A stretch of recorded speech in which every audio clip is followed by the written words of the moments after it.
Hi, everybody. Welcome to another Good Gut Live. We are very excited to be here with you live as we do. One of the special things with being here for the Good Gut Live is if you're watching live, you can participate and ask questions. So, as a reminder, you can type into the chat below, ask questions, and really interact with us as we are live with you today. And we have a special Good Gut Live, which is with our very own Kaitie Chakos, who's an integrative registered dietitian with Married to Health. I will actually let her introduce herself a little bit more, but I am James Marin. I'm an integrative registered dietitian, environmental nutritionist. I'm Delia Marion, an integrative dietitian, gut health specialist, and one of the co-founders of Married to Health. And we always love when we get to showcase the expertise and passion of those who we work with, because we work with such a cool team, and everybody Yes. brings such unique and incredible things to the table. And Kaitie is no exception to that. We have loved being part of Kaitie's journey and just seeing how much value she brings to those whom she works with. And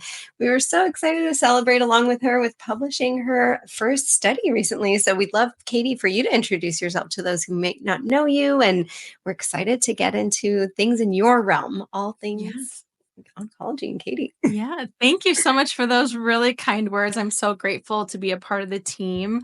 And yes, as Dolly and James mentioned, I am part of the Married to Health team. I'm a licensed registered dietitian, and I'm also a PhD candidate.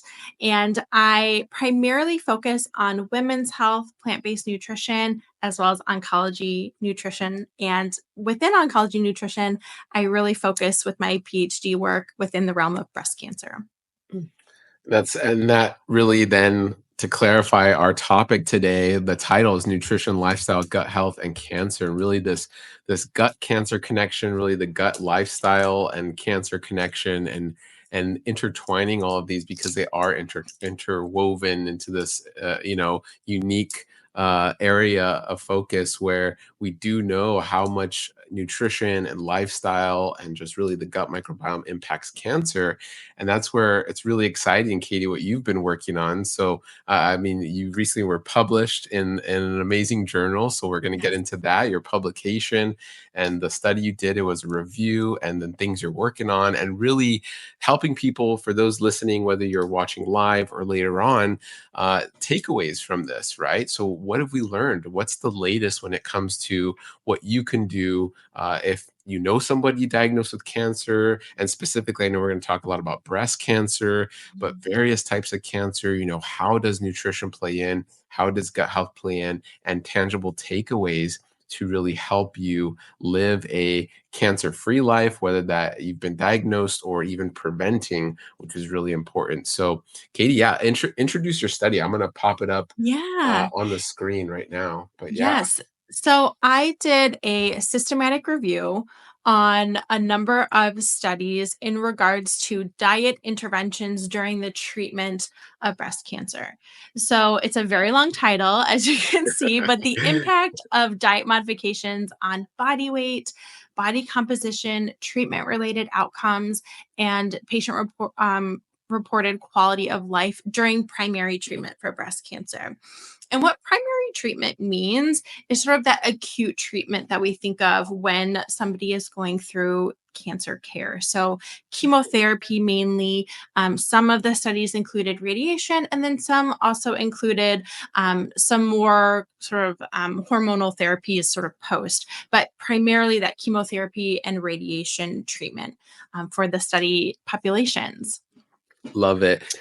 And I know, Kaitie, that this really outlines dietary interventions and what people can do. And I know cancer is such a commonplace word nowadays, but Right.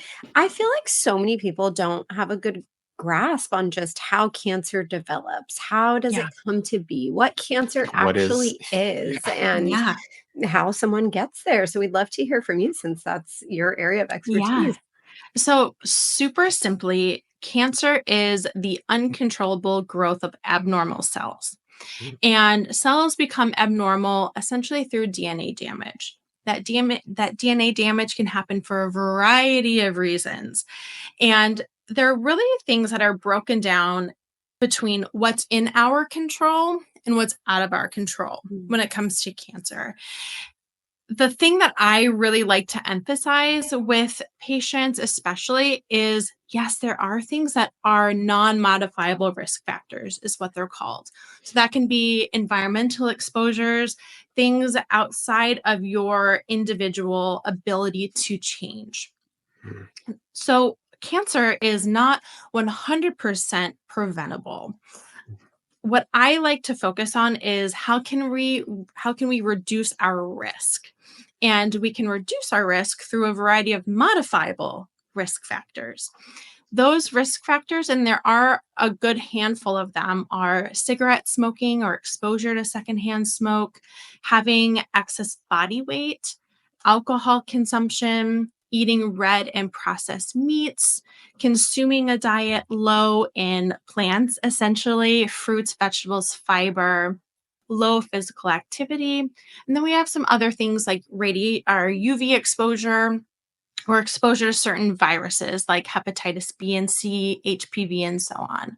But from a nutrition perspective, you probably heard me mention some things that probably struck your ear a little bit of red and processed meats, diets low in plants, alcohol, excess body weight, and exercise or low physical activity. Those are pretty strong risk factors for cancer development that we can have our hand in adjusting, and especially as dietitians, that we help patients with as well. Yeah, I love that. I mean, Thank you. to Such a to succinct breakdown. yeah, I love it. That was Yeah. wonderful. I mean, and to touch on what you're saying, like one of the things in the study, a higher body mass index increases risk of reoccurrence by 200% compared with Mhm. a healthy weight survivor. So if you've been diagnosed with cancer and you're Mhm. not maintaining a healthy body composition, you're not maintaining healthy weight, then you're increasing your risk, right? I know Yeah. bringing that up, so that's like a little highlight portion. But yeah, you're increasing your risk by 200%, so that's Mhm. significant. And then for every 5 kilograms or 5% weight gain amongst breast cancer survivors, all cause mortality increases by 12%, and the risk of cardiovascular disease increases by 19%. So I Mhm. think, like, if it sounds like what I'm hearing you say, Kaitie, in this as well, is that the reality is it's an uncomfortable reality, but we're not Yeah. getting any younger, right? As Mhm. days go on, like, our cells are not getting better, right? We're in this, Yeah. Younger. yeah, we're not, I mean, to a certain degree, right? I mean, as kids, like, yes, we're growing, and then there comes this time when we stop, right? Around the age of, Mhm. let's say, 25.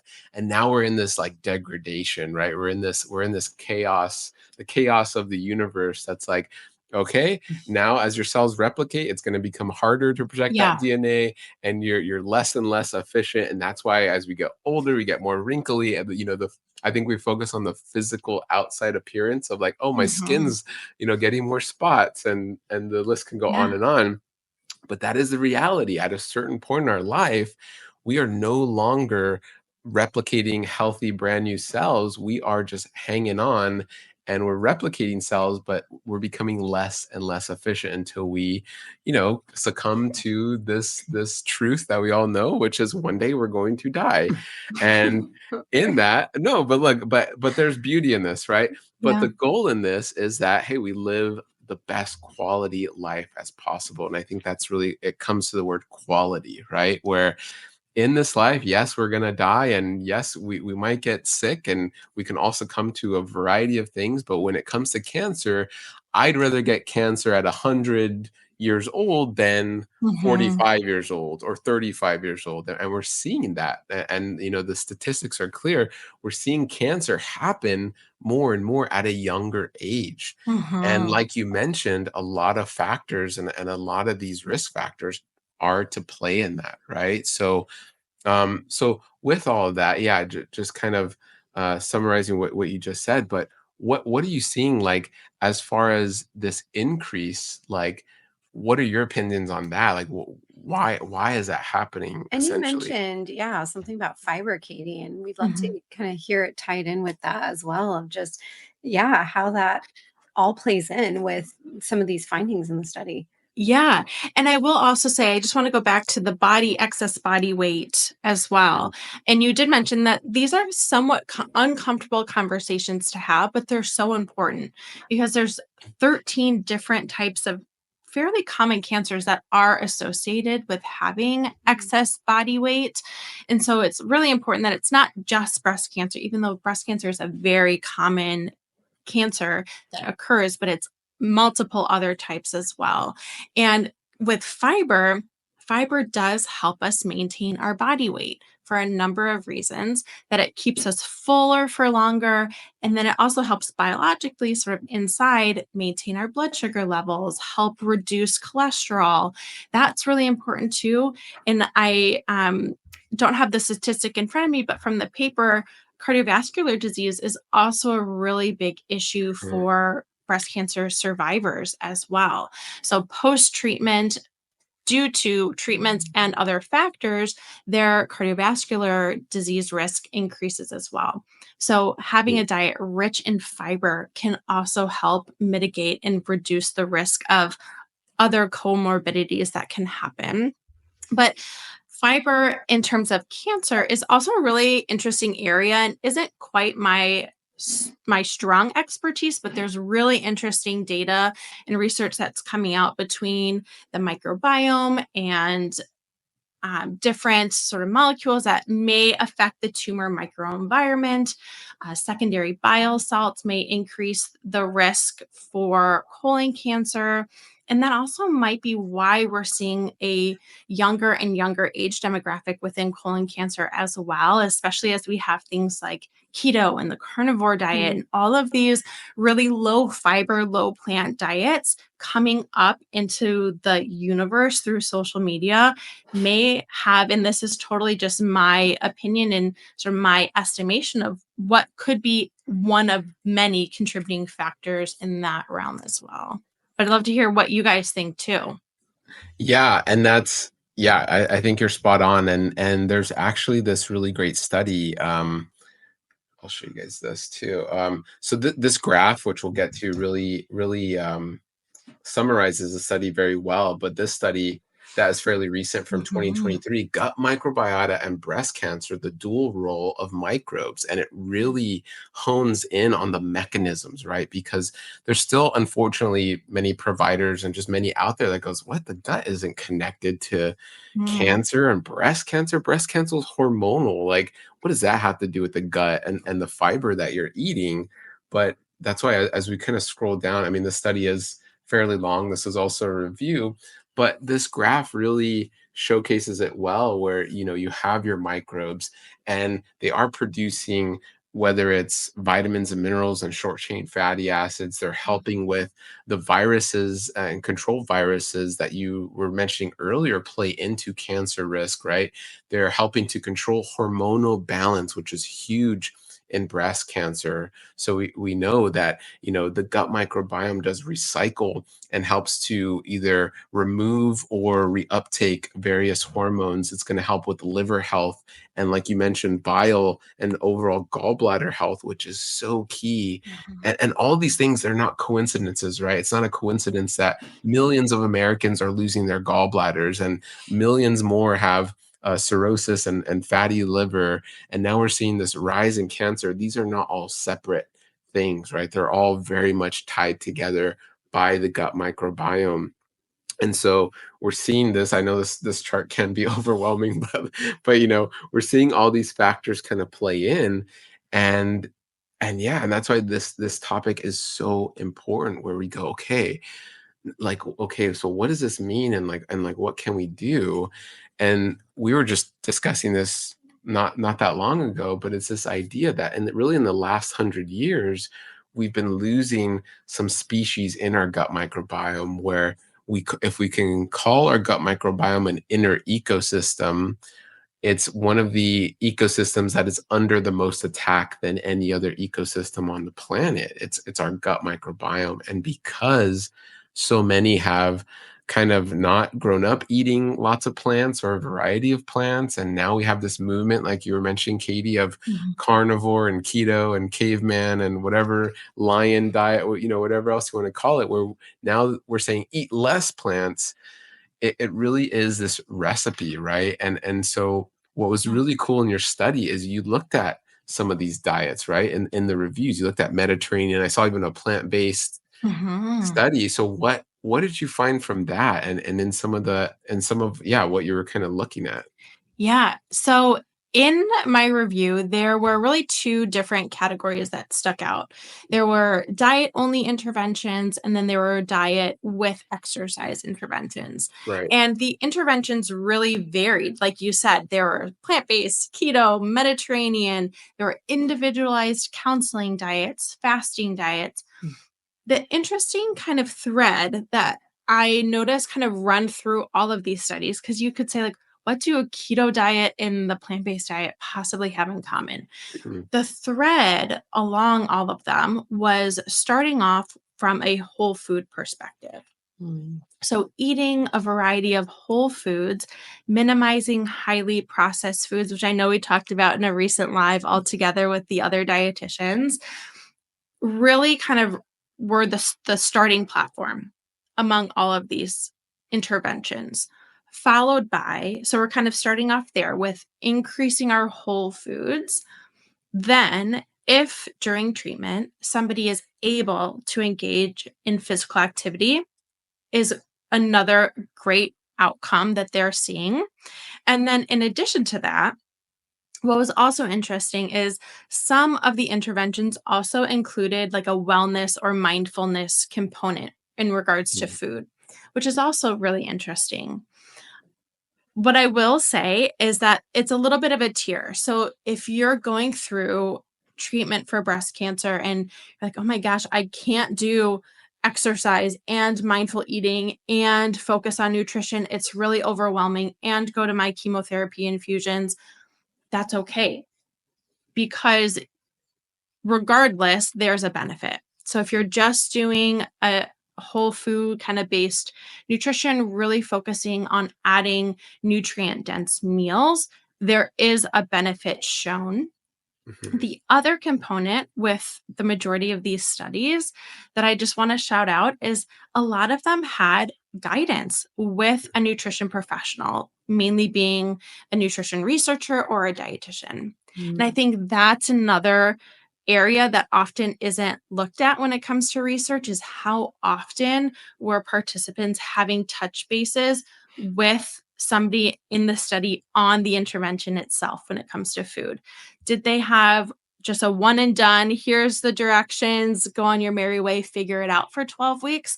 Or did they have weekly interventionist visits where somebody really walked them through, say, what are the challenges that you're experiencing? How can I help you with this intervention so that you are successful?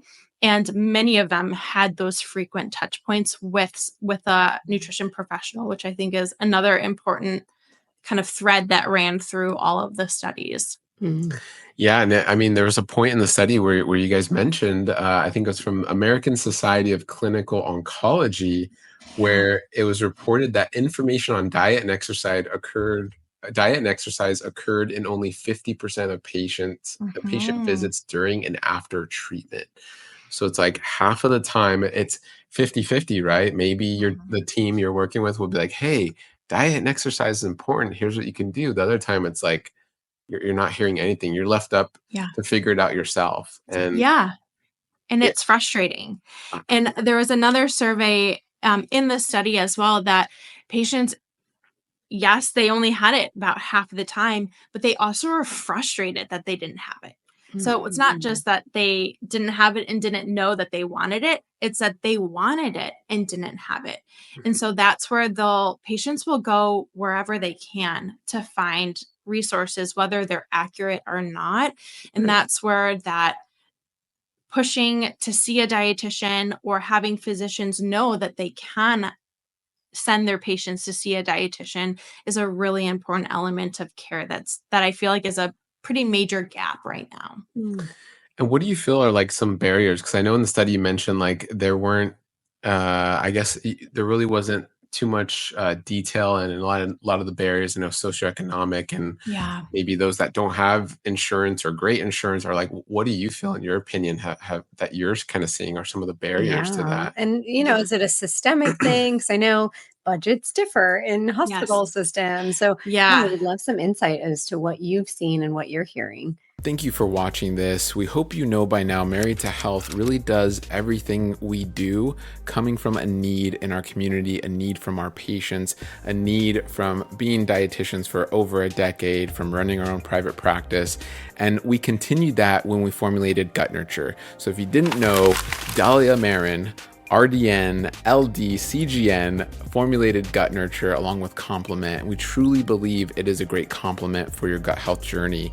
Why is that? Well, it's low histamine, it's low FODMAP, it's organic, even the package is compostable. We really designed it with the patient in mind that is wanting to eat more plants, that needs to eat more plants, but is struggling to eat more plants. This is that bridge. We also designed it for the person who's just like, I want to boost my gut, I want to feel really good, I want to help with the structure, function, and population of the gut. This is unlike anything that's really out there in that, as it's focused on being a prebiotic, not really a probiotic. So the idea here, you can think of Gut Nurture as compost for your gut ecosystem. It's not trying to force seeds and the probiotics in, it's trying to create a beautiful environment and a beautiful foundation. So any seeds you get from the fermented foods you're eating, from your environment, from the beautiful habits you're building, whether you're working with us or not, they are going to fall on this beautiful, healthy soil with this beautiful, healthy compost and create a lush, beautiful ecosystem and garden, creating an abundance of fruit and postbiotics that are going to keep you healthy and thriving. So click down below, learn more about Gut Nurture, and we'll continue with the episode. Yeah, so it is definitely systemic and multifactorial as well. And James, you were spot on with there's socioeconomic factors, there's insurance factors with, will my insurance even cover a visit with a dietitian, whether it's inpatient or outpatient, is oftentimes what I'm seeing in the clinical space is a dietitian only comes in when something's wrong.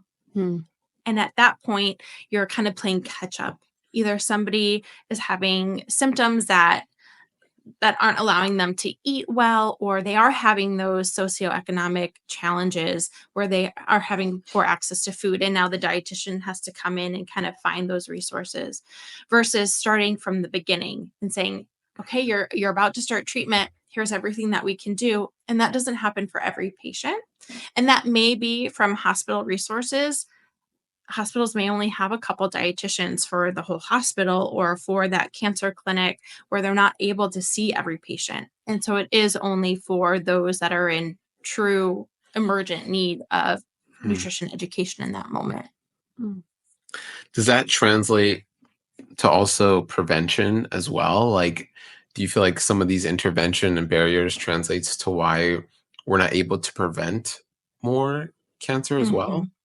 Yeah, I think that can be a really big component is there's so much confusion when it comes to in the general space when it comes to cancer risk reduction and prevention, but the guidelines are pretty clear. And the guidelines do talk about for prevention and reducing the risk of recurrence even in the survivorship state is maintaining a healthy weight, essentially eating the rainbow when it comes to plants, avoiding red and processed meats, avoiding alcohol, sugar sweetened beverages. These are pretty, and you might say, like, well, of course, these, like, you would say this for any chronic disease, but sometimes it is as simple as that when it comes to reducing your risk. And it's the outside challenges that make following those guidelines the challenge.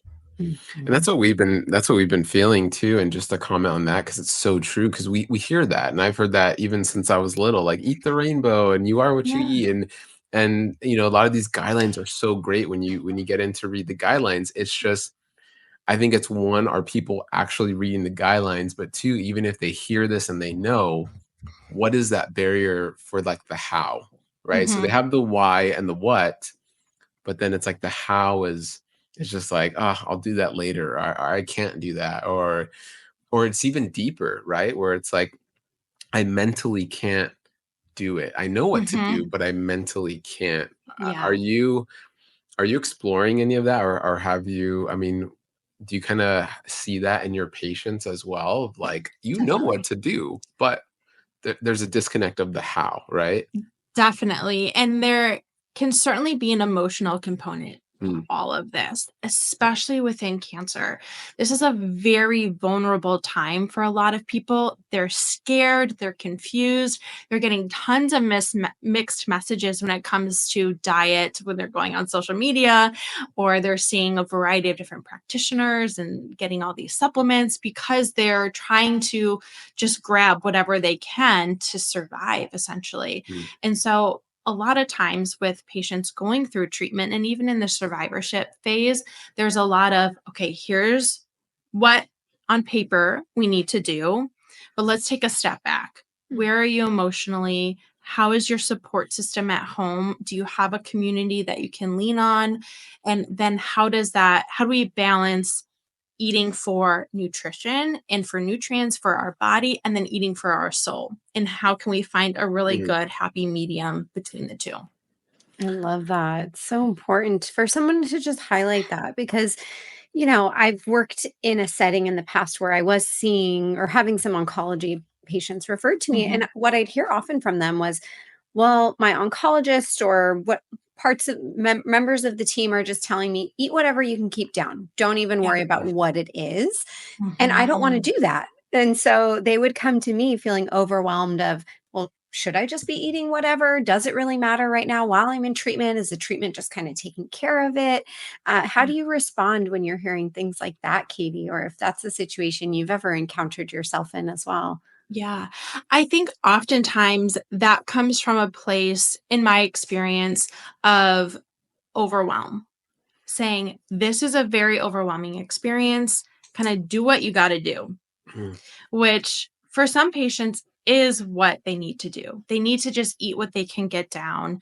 If they're having extreme symptoms, that conversation is there if needed, but is certainly not what's necessary for the majority of patients. Mm. And giving them, like James, you mentioned, people are almost begging for this information, saying, I know that nutrition is important and I need to know how. Mm. And yes, nutrition is not going to cure your cancer. But what I do tell patients is that there's a best actress role and there's a supporting actress role. And that supporting actress is still going to get an Oscar. It's still an important role in the management of your treatment plan. And so if we can help set you up for success and talk about, okay, on maybe 1 week after infusions is when your energy picks back up and you are able to capitalize on feeling well, having a little bit more energy. So let's really focus on those nutrient dense meals. And then maybe the week of infusions, it is a little bit of that balancing act between how we're feeling, what our energy is, how can our support team help us, or are they able to help us, and kind of navigate things as they come during those times. mm. And we have a comment that's related to that. Someone saying, thank you endlessly for this free education. My significant other has survived over 55 radiation treatments Wow. and 52 chemo treatments. I've been plant based for 6.5 years, and instilling these medicines is such a sacred gift. Thank you for your heart, mind, research, and love. So Mhm. it sounds like, yes, this person's recognizing plant-based is still so helpful and Mhm. beneficial, and so is treatment. And Yes. really addressing the problem head on with the best resources that we have. And like you said, I love that analogy that you gave. It can still get that best supporting actor Mhm. award. And so it's so important to bring in what you can when you can bring it in, because it's hard to Right. bring in everything at the same time. Just Yeah. because there are 10 different tools, it doesn't mean that we can use them all at the same time. Yeah. Sometimes we only have two hands. And that's all we Exactly. can handle. Well, and you hear that, and to dive a little deeper in this, because right up our alley, like, I mean, you hear that all the time. Like, there are people who get diagnosed, and they're like, "But I did everything right. Like, Mm. I'm plant based, and I eat I all run these things, marathons and and I did." And but it sounds like, yeah, what you're saying, Katie. I mean, it's there's so many pieces to this puzzle, right? Yeah. Where obviously we are totally for eating your fruits and vegetables and Yes. nutrition. We're dietitians, but it's like, is that the end all be all? And you mentioned something where you said eating for your soul. In a way, it's like, is there something much deeper, right? Like, we know adverse life events increase your risk for IBS and IBD and all these other diseases. Does it increase your risk for cancer? And that trauma, or that spiritual, emotional, mental aspect is massive. So, I think, yeah, we do see those patients, and I'm sure you do as well, that are very hyper focused, like you were kind of mentioning, on just diet, and like, well, I'm doing everything right with my diet, and I'm gonna get rid of this. But like, I mean, what do you say with a patient like that who's like, well, but I'm doing everything in Mhm. plant-based right, Yeah. and why is XYZ outcome not happening? Like, Yeah. how do you kind of deal with that? Yeah.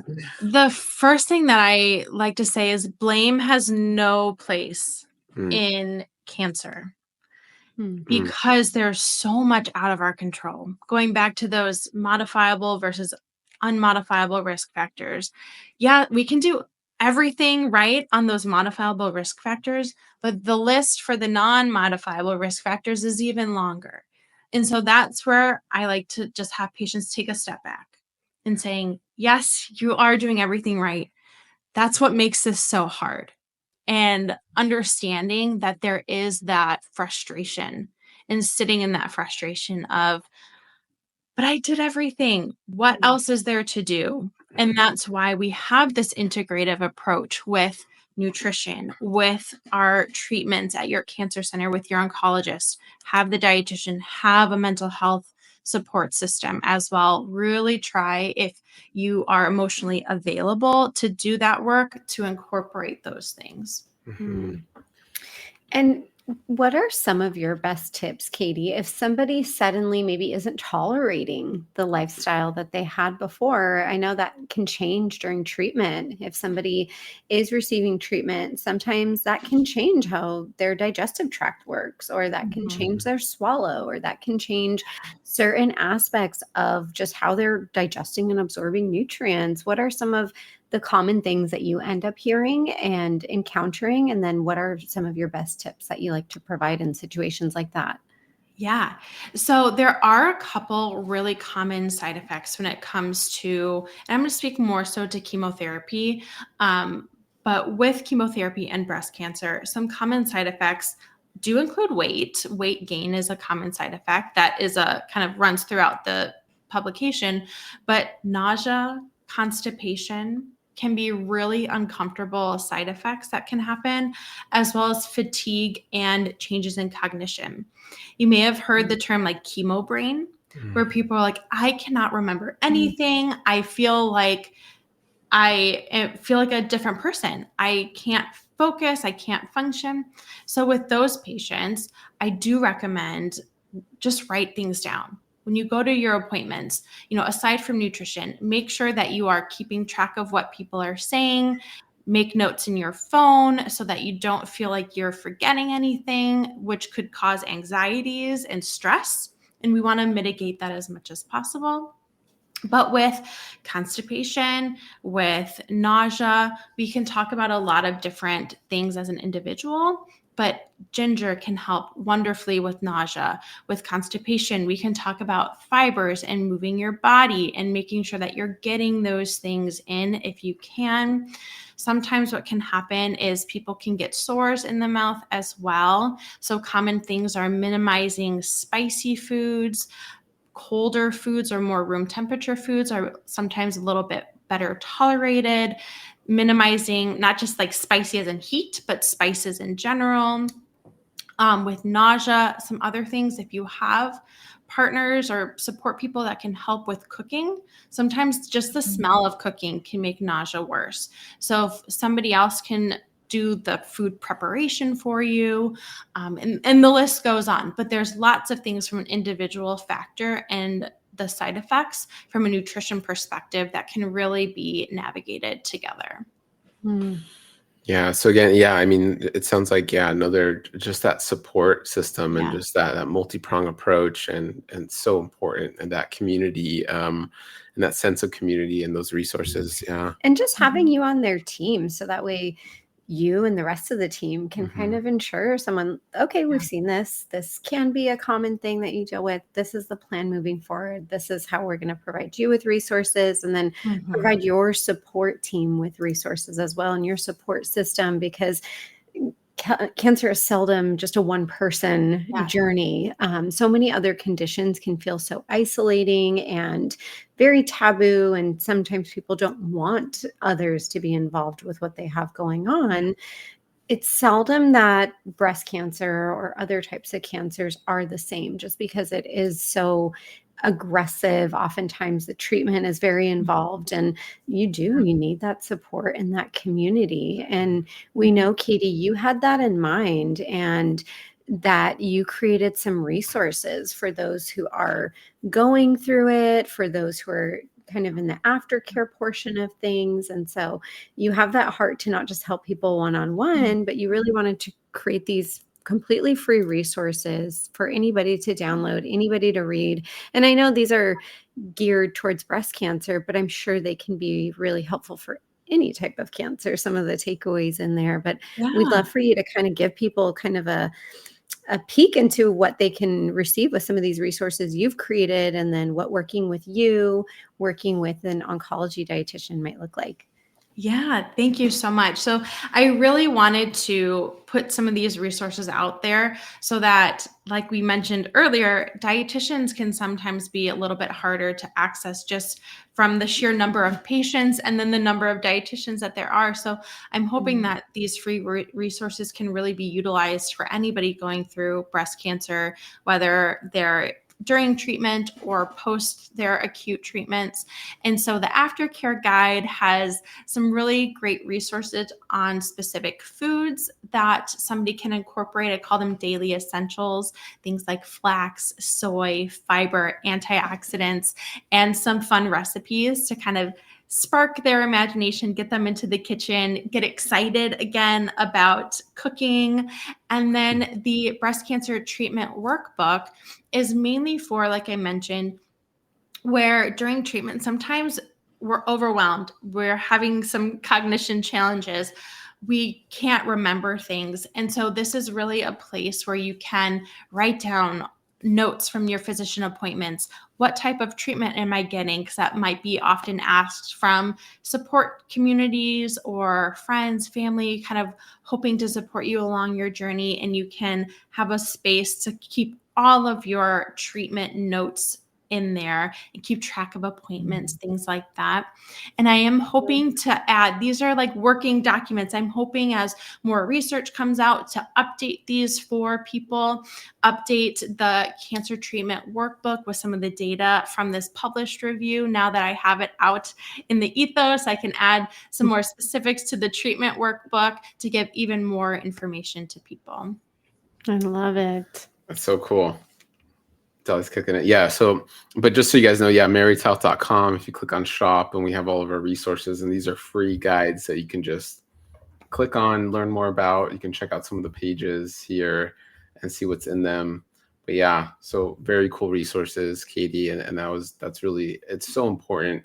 Yeah. And that's why, and I want to touch on as well, like, understanding even how deep this goes a little bit, and even getting into like the whole like gut cancer connection, where a lot of times this has been ongoing, maybe with your great grandmother, right? This has been ongoing with past exposures. We know that there's transgenerational effects when it comes to cancer risk and exposure, when it comes to toxic chemicals in our environment. So, if you're feeling like, man, I've done everything right in my lifetime, it's sometimes even understanding that, well, what was your mom exposed to? What was your grandmother exposed to? What was your great grandmother exposed to?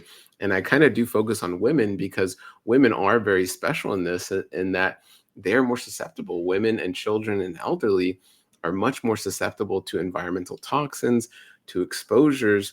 And so a lot of times this really coincides with the gut microbiome. And as we're seeing the benefits of a healthy gut microbiome really bring about neurotransmitters and hormone balance and all these beautiful chemicals, A dysbiosis in the gut can bring about the opposite of that, can increase your cancer risk, can even lead to breast cancer risk and breast cancer itself.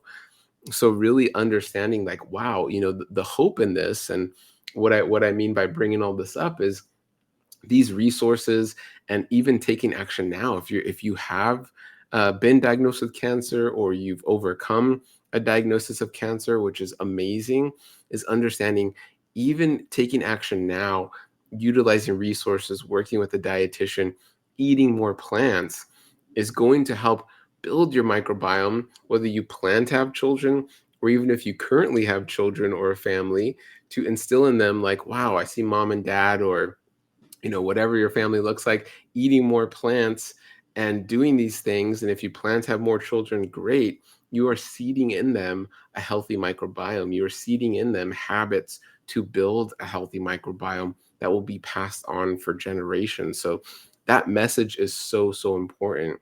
And like you're saying, there's so much out of our control.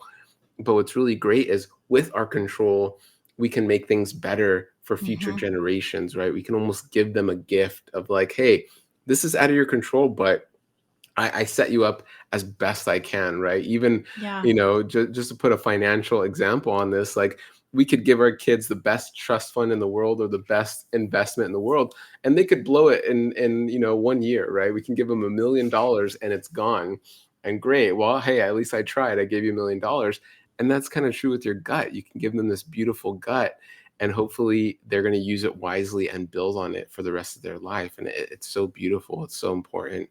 But yeah, with these resources, like a lot of what you're talking about is, eating plants and just giving wonderful tips and recipes. And like you said, just these beautiful ways that you can enhance, what's going on in your life and your overall nutrition and lifestyle. So that's so great. So cool. We're so happy that you're a resource for our community, for our patients. Like it's so needed and so important, especially now. So thank you. Thank you so much for watching this video. We know you're probably getting quite a bit from it. It can be a lot of information, can be overwhelming, and we totally get that. Dahlia was there not too long ago, suffering with IBS and SIBO-like symptoms. She was hunched over very often, bloating, gas, constipation, diarrhea, skin issues, hormonal issues, the list goes on and on. So we know this. We've been in practice now as registered dietitians for over a decade, and we created our Good Gut SIBO IBS program for you. If you're experiencing IBS, SIBO symptoms, IMO, SIFO, the list goes on and on. If you're like, I'm not really sure what this is, click down below. We have a free assessment for you, and that'll likely lead you to our Good Gut SIBO IBS program, which is chock full of information we wish we had. It's information that we're giving to our patients, so it's all at your fingertips in one package. It's 7+ hours of video. It is dozens and dozens of handouts. It's tailored meal plans and recipes to truly help you get to the root, to truly help you understand what's going on, so you can truly heal with each meal. Check it out down below. Yeah. And thank you for helping me create this platform that I can speak to this topic that I'm so passionate about and share it with the world. So I'm so grateful for you both. Absolutely. Thank you, Kaitie. Yeah, Kaitie, what are any additional exciting things that you have coming up that you want to share with people? How can people work with you? Tell us a little bit more about what's coming for you in the future and how it can continue to support people. Yeah, so I am continuing my PhD work. I'm currently working within fasting and breast cancer treatment, and it's very exciting. We're actively recruiting within Chicago. And if you are interested in following me, I can be found on Instagram, TikTok, Kaitie Chakos Nutrition. But then also, if you want to work one-on-one with me, I'm a part of the amazing Married to Health team, and I love this practice and working with my amazing patients. I was just telling James and Dahlia how fulfilling my patient day was today, and just really working towards your individual goals and kind of everything that is going on for that integrative approach. Love it. Yeah, I know. So I think, exciting. yeah, Kaitie just comes from seeing patients to then hopping on with us. So that's great. And Kaitie is well loved amongst her patients for sure, because you can tell you're just so passionate about it. You're studying it. You're helping people learn from what you're learning. You're providing these free resources. And so it's evident just how big of a heart that you have for those who are living through this and how much support that you want to give to them. So that way you can help to end a little bit of that frustration that's out there with just lack of nutrition education, nutrition support, since we know it is a big part of the puzzle with whether it's prevention, treatment, post, such an important facet. And we did have a few questions that came in. I really liked this question, resources for trauma healing post-treatment, because treatment itself can bring about its own set of stressors and trauma. What are some of your favorites when it comes to that, Katie? Well, I just really want to highlight somebody on our team. We have an amazing dietitian and emotional release practitioner, Laura, on our team, and she does really wonderful work, especially when we've had such physical trauma of breast cancer treatment, whether surgery, chemotherapy, radiation, etc. And she is a really wonderful resource when it comes to making that physical, emotional connection and working through those traumas. Mm-hmm. Yes. Yeah, Laura is awesome. We'll zoom in a little bit so you can. Oh no, it's not working. Okay, I don't know. But yeah, Laura's a. But yeah, no, it's so important. I did a session with Laura just to kind of, when she first came on, like, what is this, Laura? It's so unique, like the idea of emotional release, and it's like, oh, yeah, I mean, we take for granted how fast life is. Like we're always, I mean, doing something on to the next thing. I got to go in my car for this appointment, this meeting, hop on this Zoom. And are we taking time to breathe? Are we taking time to feel, like, where does it hurt? Why does it hurt? Are you breathing? Are you feeling your heart? Are you understanding what thoughts are coming in as you talk about some of the pain, and whether it's with food or whether it's with cancer, or whether it's with IBS, what comes in your mind, and what are you feeling? And we just kind of don't do that as often. So Yeah. very important. Absolutely. For And do you see, Katie, that a lot of your patients are in therapy if they can sustain that? Because I know there's a lot of appointments usually, but do you find just talk therapy also to be helpful in additional to things like emotional release? Definitely. Typically, what I will ask always for patients is, do you have somebody on your mental health care team? And oftentimes, thankfully, a lot of them do, but that definitely is a component that can be missing.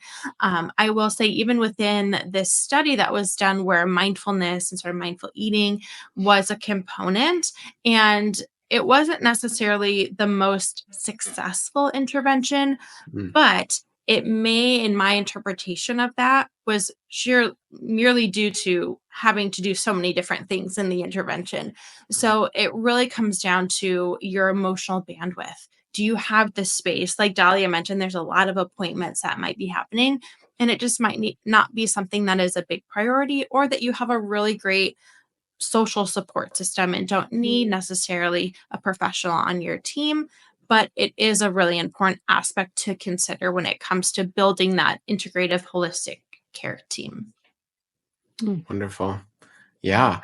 I mean, and what comes to mind too is anyone with symptoms, anyone struggling, anyone just concerned, or anyone with comorbidities in their family or other issues, cancer running in your family. Don't wait, right? I mean, don't wait to take action. Don't wait to make some changes. Don't wait to seek help from experts, and don't wait to, wait till your symptoms get worse, or to see your doctor and get the appropriate testing, or your dietitian to check in. Like, I think we have this tendency to just wait, like, oh, or it is that busyness factor of I'm too busy or I don't have time. And trust me, I get in that groove as well from time to time. So, but overall, if I can give you a reminder, is don't wait. But would you agree, Katie, or what would you say is a tip that you want to give as well for that? Definitely. I would certainly say early detection is key when it comes to cancer itself. Any type of cancer, colon cancer, breast cancer, the earlier that your care team is able to make that diagnosis, the more options you have in terms of treatment. Of course, that isn't always easy in a variety of different types of cancers, but especially like self-exams for breast cancer are important. Getting those routine mammograms once you're, I believe it's 40 now, might be younger if I'm not up to date. But those are important. Don't push them off. I know that oftentimes they can be really hard to get into. In my area, routine mammograms are a 6-month waiting list. So that might be reason where people are like, oh, I'll just keep putting it off because I'm going to have to wait anyways. But really make sure that you make those appointments and you stick to those dates so that you can have that early detection or get more imaging, more diagnostics if needed. So important. So important. And that goes for any type of cancer, like you mentioned. And someone was asking that, are these resources, whether it's your one-on-one work, your guides, the emotional release, are those just all exclusively for breast cancer, or are any of these things applicable for other types of cancer? So they are focused mainly on breast cancer, but I can certainly create more guides if there's a need. If it seems like you guys are interested in some other guides that we can create that are more specific or also more general. However, the principles are still fairly much the same when it comes to diet and cancer. So you could certainly utilize those resources for yourself, even if it wasn't breast cancer specifically. And do you, Kaitie, work with those with other types of cancer? Yeah, I certainly can. So whether it's about generally reducing your risk of cancer, looking at those modifiable risk factors, maybe you have family history or just worried about it in general and want to talk about that risk reduction phase, we certainly can. I do see patients in that space. Or if it's other types of cancers that you're going through treatment and need some more one-on-one care, I am available for those as well. And same within the post-treatment phase. I love it. Wonderful. Well, Kaitie, if there's one preventive tip that you can give to people listening today when it comes to cancer, what would be your way that they could try to heal with each meal? That's a hard one. I know. That is a hard question.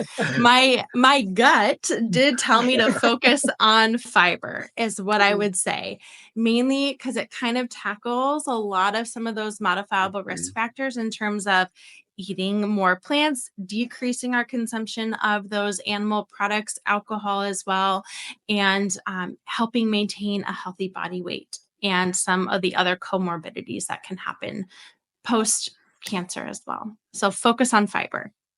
That's a good love one. it. That's a good one. And on that note, yes, helping your gut microbiome in the review that I recently was looking at in 2023, actually your tumor has a microbiome. So tumors have microbiomes, and they were testing tumors to see what type of bacteria, and they looked at people who didn't have cancer and people who did have cancer and the differences in their tumor microbiomes as associated with their gut microbiome. And it was very, very interesting. It's still a lot of research to be done, still a lot to discuss there, but very interesting connections that we're finding with these microbes that really control our lives at the end of the day. We're like, oh, these microbes are just, they're living in and on us and doing so much for us. So that's so cool. Well, we could talk about research all day. We're so excited. Again, so proud to know that Kaitie published her study recently. If you want to read it, Link this is down below. yes, the link will be down below. This is Kaitie's study. Again, you can connect with Kaitie through any platforms that you can find us on. So you can always find her at marriedtohealth.com. But thank you again, Kaitie, for sharing all your passions, all your extremely robust knowledge, your heart